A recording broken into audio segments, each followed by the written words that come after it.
Lessons on Infinite Knowledge. In ancient China, Confucius was one of the most revered philosophers and educators. Known for his wisdom and insight, people often sought his guidance to resolve their dilemmas and answer difficult questions. Being passionate about learning, Confucius frequently traveled across the land with his disciples, observing life and exploring the endless streams of human knowledge. One summer day, Confucius and about 20 disciples were passing through a picturesque countryside, marveling at the lush green landscape and the vibrant colors of nature. Suddenly, they noticed an overgrown, rarely used path. "I want to take that path," Confucius said, a curious glint in his eyes. "Surely, we'll discover something new and interesting there." The disciples nodded, and they ventured onto the less traveled road.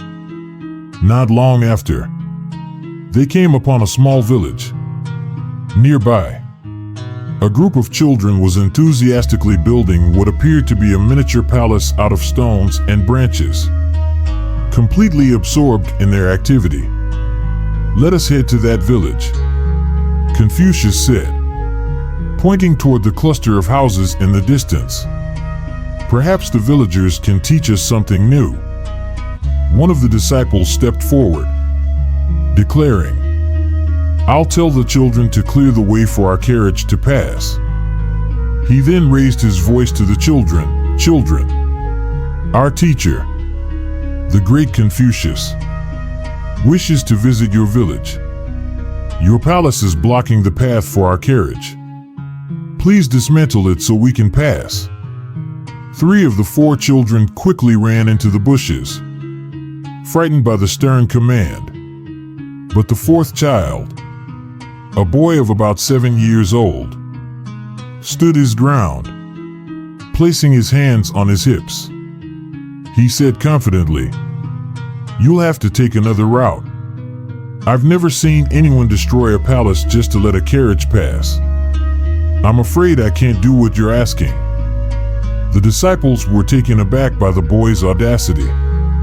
One of them exclaimed angrily, "How dare you speak like this? Don't you know who this is? This is Confucius, the most learned and respected scholar of all time. Now, clear the way for him." The boy, unfazed, looked directly at Confucius and replied, "Even if he is the wisest man, he's still just a person, and no person has the right to destroy what others have built." Intrigued, Confucius stepped down from his carriage and approached the boy with a smile. "You are quite unusual," he said gently. "Tell me, why are you so adamant about not clearing the path?" The boy replied earnestly, "Because this palace, even though it's just a game, is something we build with our effort and creativity. It holds meaning for us. Destroying it just to make things easier for you doesn't seem fair." Confucius nodded approvingly and said, "You make a good point, but let me propose a challenge. If you can answer 2 of my questions, I will take another route. If not, you'll have to dismantle the palace." The boy smiled, his eyes twinkling with confidence. "I accept." Confucius asked his first question, "What kind of water has no fish?" "Well water," the boy answered immediately. Confucius smiled and continued, "What kind of fire produces no smoke?" "Fireflies light," the boy responded without hesitation. The disciples murmured in astonishment. A 7-year-old had answered both questions effortlessly. Confucius laughed heartily. "You are indeed a clever child. I can see you are observant and thoughtful. I will honor my promise and take a different path." But before Confucius could leave, the boy stepped forward and said, "Wait. People say you are the wisest man in the world. May I ask you some questions? If you can answer them, I will dismantle the palace and guide you to our village." The disciples were outraged by the boy's boldness. One of them scolded, "How dare you test our teacher? Do you not know your place?" Confucius, however, raised his hand to silence them and said, "I accept your challenge. Ask your questions." The boy thought for a moment and asked, "How many stars are in the sky?"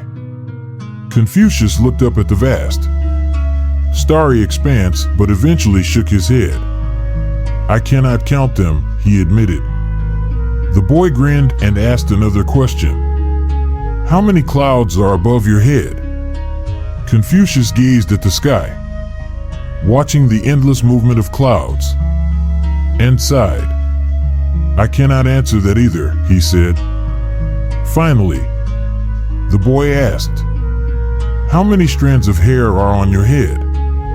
Confucius laughed out loud. "You have defeated me," he said, shaking his head. "Today, you have taught me an important lesson." Turning to his disciples, Confucius said, "Knowledge is limitless. No matter how much we know, there will always be things beyond our understanding. Even a child, with keen observation and sharp thinking, can teach us something valuable. Always remain humble and open to learning." The boy bowed deeply and said, "You truly are a wise man, not because you know everything, but because you are willing to learn from anyone." From that day on, the boy dedicated himself to learning with the same passion and determination. In time, he became a distinguished scholar, known for his wisdom and insight. Moral of the story: knowledge is boundless. No matter how much we learn, it is vital to remain humble and recognize that everyone has something to teach us. Respecting others and their efforts is a mark of true wisdom.